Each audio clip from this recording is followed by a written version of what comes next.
Damn it. ఏంటిటా కుండబద్దలు కొడతా అట్ట. నమస్కారం, కుండబద్దల ప్రేక్షకులకు స్వాగతం. నేను మీ కాటా సుబ్బారావుని. ఈ వీడియోలో నేను మీతో మాట్లాడబోయే అంశం, ఆడలేక మధ్యలో ఓడన్నట్లుగా పాత అప్పులు మా మీద సునామీలా పడ్డాయని తప్పించుకోవడానికి చూస్తున్నారు ఆర్థిక మంత్రి బుగ్గన రాజేంద్రనాథ్ రెడ్డి. ఈ రోజున ఆయన అసెంబ్లీలో బడ్జెట్ని ప్రవేశపెడతా కేవలం బడ్జెట్ కోసం ఏర్పరిచిన 2 రోజుల అసెంబ్లీ సమావేశాల్లో ఆయన బడ్జెట్ ప్రసంగాన్ని పూర్తి స్థాయిలో చదవడానికి కొన్ని ఉదాహరణలు సోదాహరణంగా, అలాగే పాత ప్రభుత్వం మీద ఆరోపణలు చేయడానికి కూడా కొంత ప్రయోగించారు. నిజానికి ఈ బడ్జెట్ ఓటాకన కొంటికి ఎక్కువ, పూర్తి స్థాయి బడ్జెట్కు తక్కువ. మరి ఈ రోజున ఆయన ప్రవేశపెడుతున్న బడ్జెట్లో పాత ప్రభుత్వం నుంచి మాకు అప్పులు మరి మా మీద బలవంతంగా పడ్డాయి, అలాగే 60,000 కోట్ల బకాయిలు మరి బిల్లులు చెల్లింపులు ఆగిపోయి మరి వదిలేసి వెళ్ళిపోయారు, మేము చాలా ఇబ్బంది పడుతున్నాము అని చెప్పన్న పద్ధతిలో ఈ రోజున బడ్జెట్ ప్రవేశపెడతా ఉన్నారు. అయితే ప్రభుత్వం అనేది ఒక continuous process.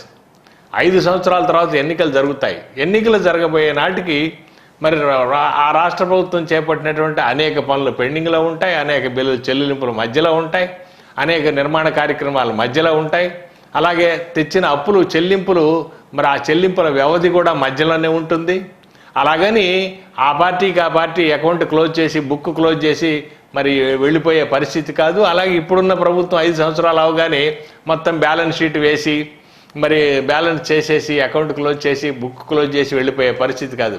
Government is a continuous process. ఈ విషయం మరి ఎంతో ఎడ్యుకేటెడ్ ఫెలో అయినటువంటి బుగ్గన రాజేంద్రనాథ్ రెడ్డి గారికి తెలియపోవటం లేదు. అయితే ఇక్కడ సామెత ఉంది, ఇప్పుడు మన సమర్థత ఏమిటో చెప్పుకోలేకున్నప్పుడు మరి ఇంతకుముందు వాడి అసమర్థతను ప్రస్తావిస్తే బాగుంటుంది అని. ఎంతసేపటికి బుగ్గన రాజేంద్రనాథ్ రెడ్డి గారు ఇదే సూత్రాన్ని అనుసరిస్తూ ఉన్నారు. మరి నిజానికి గత ప్రభుత్వం ఎన్నికల నోటిఫికేషన్ రాబోతుంది అనుకున్న దగ్గర నుంచే మరి ఇప్పుడు అధికారంలో ఉన్న వైఎస్ఆర్ కాంగ్రెస్ పార్టీ మరి ఇదే రాజేంద్రనాథ్ రెడ్డి, ఇదే ముఖ్యమంత్రి జగన్మోహన్ రెడ్డి అనేక అంశాల్లో చాలా గొడవ చేశారు. బిల్లులు చెల్లింపు ఆపేయమన్నారు, ముఖ్యమంత్రి అసలు సమీక్షలే చేయొద్దన్నారు, వాళ్ళకి సంబంధించిన వ్యక్తులకు చెల్లించుకుంటారు ఇప్పుడు కనుక వదిలేస్తే అన్నారు. మరి అన్నిటికీ అడ్డుపడ్డారు. మళ్ళీ ఇప్పుడేమో ఆయన వదిలేసి వెళ్ళిపోయాడు అంటున్నారు. ఇప్పుడు మీరేం చేస్తారనేదే ప్రజలు ఎదురు చూస్తూ ఉన్నటువంటిది. ప్రతి ప్రభుత్వానికి గత ప్రభుత్వం నుంచి అప్పులు సంక్రమిస్తాయి. మరి రెవెన్యూ లోటు ఉంటే రెవెన్యూ లోటు సంక్రమిస్తుంది, మిగులుంటే మిగులు సంక్రమిస్తుంది, ఏది ఉంటే అది సంక్రమిస్తుంది. మన తండ్రి పోలికలు ఏవి ఉంటాయో మనకు అవే వస్తాయి. ప్రభుత్వానికి కూడా అంతే. గత ప్రభుత్వం నుంచి ఈ ప్రభుత్వానికి సంక్రమించేవన్నీ కొన్ని నిశ్చితంగా ఉంటాయి. అందులో మరి 2014 తీసుకుంటే చంద్రబాబు అధికారంలోకి వచ్చే నాటికి 16,000 కోట్ల రెవెన్యూ లోటుతో మరి ఇక్కడ అపాయింటెడ్ డేట్ జూన్ 2న మరి ఈ రాష్ట్రం ఏర్పడింది. మరి రాష్ట్రం ఏర్పడినప్పుడు గవర్నర్ ప్రకటనలోనే 16,000 కోట్ల రెవెన్యూ లోటు అన్నారు. మరి అక్కడి నుంచి 5 సంవత్సరాల ప్రభుత్వం ఎప్పుడు కూడా గత ప్రభుత్వం యొక్క అప్పుల గురించో లేకపోతే అప్పులు పంచుకున్న వాటి గురించో మరి ప్రశ్నించాలా. మరి వాళ్ళ మేధస్సును ఉన్నంత వరకు వాళ్ళు ఉపయోగించుకొని ప్రభుత్వాన్ని నడుపుకొని వెళ్ళారు. అలాగే జగన్మోహన్ రెడ్డి గారు ప్రభుత్వంలోకి వచ్చిన తర్వాత కూడా మరి ఆర్థిక మంత్రిత్వ శాఖ చేపట్టినటువంటి బుగ్గన రాజేంద్రనాథ్ రెడ్డి ప్రతిదీ గొప్ప అంశం ఏదన్నా ఉంటే గతంలో రాజశేఖర రెడ్డి గారు పలానప్పుడు పలానా లెటర్ ఇచ్చారనో ఏదో పట్టుకొస్తాడు. మరి అలాగే చేతగానిది ఉంటే గత ప్రభుత్వం చేసిన దానివల్ల ఈ చేతగానితనం మాకు అబ్బింది అంటాడు. అసలు చేతగానితనం అనేది మరి సాంప్రదాయంగానో లేకపోతే మరి వంశపారంపర్యంగానో రావడం ఏమిటి? అది రావడానికి అవకాశం లేదు. ఆ ప్రభుత్వం వేరు, ఆ వ్యక్తులు వేరు, ఈ ప్రభుత్వం వేరు, ఈ వ్యక్తులు వేరు, ఈ పార్టీ వేరు, వీళ్ళ సిద్ధాంతాలు వేరు, వాళ్ళ సిద్ధాంతాలు వేరు. మరి ఈ రోజున ప్రభుత్వం చేతకాకపోవటం ఏదన్నా ఉంది అంటే అది తెలుగుదేశం ప్రభుత్వం మలానే మాకు ఆ జబ్బు అంటింది అంటారు. అంటే ఇప్పుడు వాళ్ళకి చేతగానప్పుడు మీకు చేత అవుతుందని కదా గెలిపించింది ప్రజలు, మరి మాకు చేత కాకపోవడానికి వాళ్లే కారణమని. ఇది చాలా హాస్యాస్పదంగా ఉంటుంది అనేక సార్లు ఈ ప్రస్తావన. మీకు పిల్లలు ఎందుకు పుట్టలేదంటే మా పక్కింటి వాళ్ళు సహకరించలేదు అన్నట్టుగా మరి చెప్పినటువంటి సామెతలాగా మరి ఈ రోజున ఏది చెప్పినా కూడా గత ప్రభుత్వం మీద నింద మోపి, గత ప్రభుత్వం మీద నేరం మోపి తప్పించుకోవడానికి చూస్తున్నారు తప్ప మీరేం చేయగలరు, మీరేం చేస్తున్నారు, మీ బడ్జెట్ ఏంటి, మరి మీ సమర్థత ఏంటి అనే దానికంటే కూడా ఎప్పుడు రాజకీయపరమైన విమర్శలు బయట చేసుకోవచ్చు. వాటికి ప్రెస్ మీట్లు పెట్టుకుని చేసుకునే మరి అవకాశం మీకుంది, ఎంతసేపు అయినా మాట్లాడుకోవచ్చు. కానీ అసెంబ్లీలో బడ్జెట్ ప్రవేశపెట్టేటప్పుడు ఇప్పుడు ఉన్నటువంటి ఆర్థిక వనరులని మీరు ఏ విధంగా వాడారు, ఏ విధంగా మీరు జాగ్రత్త పడ్డారు అనేది చూస్తే అసలు మీరు ప్రభుత్వంలో రాగానే 9 కోట్ల రూపాయల ప్రజావేదికని ఎందుకు కూలుస్తున్నారో తెలియకుండా కూల్చారు. మరి ఇసుక మోని మీరు దాదాపు 3 నెలలు పాలసీ లేకుండా ఆపి ఆ తర్వాత ఆన్లైన్ అంటూ ప్రవేశపెట్టి అది ఫెయిల్ అయ్యి మొత్తం బ్లాక్లోకి వెళ్ళిపోయి దాదాపు 50 లక్షల మంది భవన నిర్మాణ కార్మికులు ఆకలితో మాడిపోతే భవన నిర్మాణ రంగం కుదేలైపోయింది. బిల్డర్స్ మొత్తం తెలంగాణకు వెళ్ళిపోయారు. మరి ఈ రోజున మరి భవన నిర్మాణ రంగం కుదేలైనందుకు పోయినందువల్ల మన రాష్ట్రానికి రావాల్సిన అనేక పన్నులు, అనేక రకాలైనటువంటి ఆదాయాలు తగ్గిపోయాయి.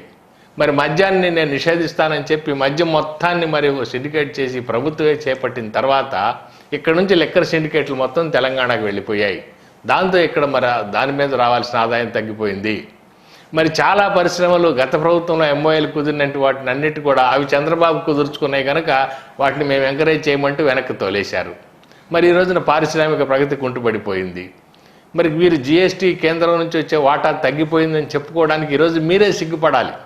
ఎందుకంటే మీరు చేసినటువంటి పనుల వల్లనే, మీ నిర్వాహకం వల్లనే ఈ రాష్ట్రంలో జీఎస్టీ తగ్గిపోయింది. చిన్న వ్యాపారస్తుల దగ్గర నుంచి పెద్ద పారిశ్రామికవేత్తల వరకు పరిశ్రమలు కుదేలైపోయాయి.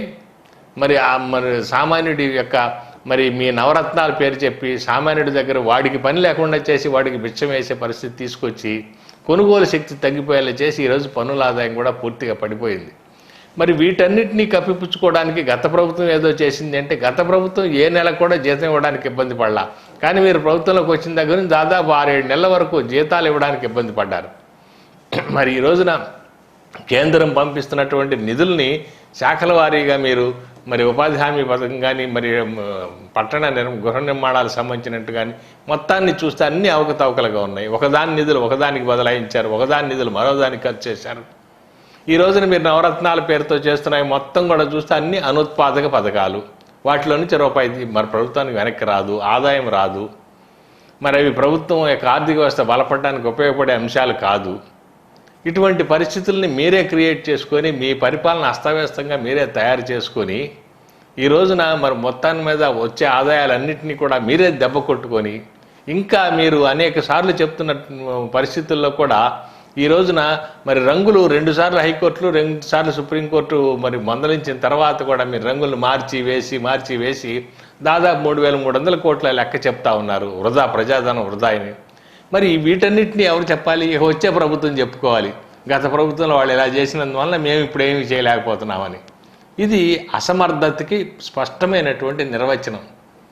ఇప్పుడు మీరేం చేస్తున్నారు అంటే, గత ప్రభుత్వం గురించి మాట్లాడటం అనేది పూర్తిగా హాస్యాస్పదమే కాకుండా చేతగానితనం కూడా అవుతుంది. ఆ విషయాన్ని ఎంతసేపటికి మరి ఇక్కడ మరి ఈ ప్రభుత్వం గుర్తించడం లేదు.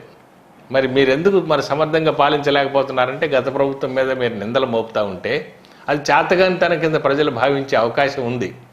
అందువలన ప్రతి ప్రభుత్వానికి మరి రాజశేఖర రెడ్డి గారి ప్రభుత్వం నుంచి మరి రాజశేఖర రెడ్డి గారి మరణం తర్వాత వచ్చినటువంటి ముఖ్యమంత్రి రోసయ్య గారు కానీ, ఆ తర్వాత వచ్చిన కిరణ్ కుమార్ రెడ్డి గారు కానీ వరుసగా గత ప్రభుత్వం, గత ముఖ్యమంత్రి హయాంలో ఉన్నాయని ఇతనికి సంక్రమిస్తాయి. ఆస్తులైనా, అప్పులైనా, కార్యక్రమాలైనా, నిర్మాణాలైనా. మరి ఏదైనా ఒక నిర్మాణం గత ప్రభుత్వంలో ప్రారంభమై ఎన్నికల నాటికి అది సగంలో ఉంటే మరి వాటిని ఆపేసినటువంటి విచిత్రమైన పరిస్థితి ఈ ప్రభుత్వంలో చూస్తున్నాం. మరి వాళ్ళు సగమే కట్టారు, అందువల్ల మేము కట్టలేకపోయామని ఎలా చెప్తారు ఎవరైనా? సగం కట్టే నాటికి ఎన్నికలు వచ్చాయి కనుక మిగతా సగం ఈ ప్రభుత్వం కంటిన్యూ చేయాలి. చేయకపోగా వాళ్ళు సగమే కట్టారని చెప్పడం అనేది చాలా తెలివి తక్కువతనంగా ఉంటుంది. ఈ ప్రభుత్వం ఎంచుకున్నటువంటి విధానం, ప్రకటనలు, స్టేట్మెంట్లు అన్నీ కూడా పూర్తిగా చేతగానితనానికి, అసమర్థతకి, తెలివి తక్కువతనానికి, హాస్యాస్పదమైనటువంటి వ్యవహారాలకి దారితీస్తాయన్న అంశాన్ని వాళ్లే గుర్తించటంలా. మరి వాళ్ళు కట్టిని మేమెందుకు పూర్తి చేయాలి అనే ఒక మరింత పిచ్చి మాట మాట్లాడుతూ ఉంటారు. వాళ్ళు కట్టిని మీరు పూర్తి చేయటం ఏంటి? వాళ్ళెవరు, వీళ్ళెవరు? ఇదంతా ప్రజల సొమ్ము, ఇది ప్రజలది. నిర్మాణం ప్రజలకు దక్కుతుంది. సగం వాళ్ళు పూర్తి చేస్తే, సగం మీరు పూర్తి చేస్తే అంతిమంగా ఆ నిర్మాణం ప్రజలకు సంబంధించిన ప్రజల ఆస్తి. అది ఆ సగం వాళ్ళది, ఈ సగం మీది కాదు. ఇటువంటి ఒక వితండవాదాన్ని మరి లేవదీసినటువంటి ప్రభుత్వం జగన్మోహన్ రెడ్డి ప్రభుత్వమే.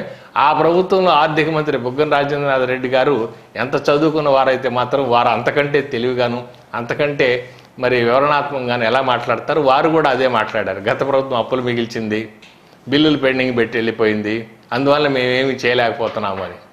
మరి మీరేమీ చేయలేకపోయినప్పుడు మరి ఏం చేద్దామని ప్రభుత్వంలోకి వచ్చారు?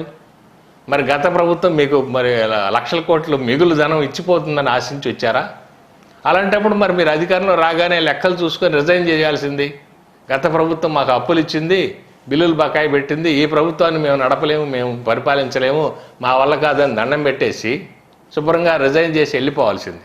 అలా కాకుండా ప్రతి అంశంలోనూ వాళ్ళు కడితే మేము కట్టాలా, వాళ్ళు చెప్పిన మేము పూర్తి చేయాలా, వాళ్ళ ఎంఓఈ కుదుర్చుకుంటే ఆ పరిశ్రమని మేము కంటిన్యూ చేయాలా, మరి ఇప్పుడు వాళ్ళు అప్పులు ఇచ్చిపోయారు అందువల్ల మేమేం చేయలేకపోతున్నాం.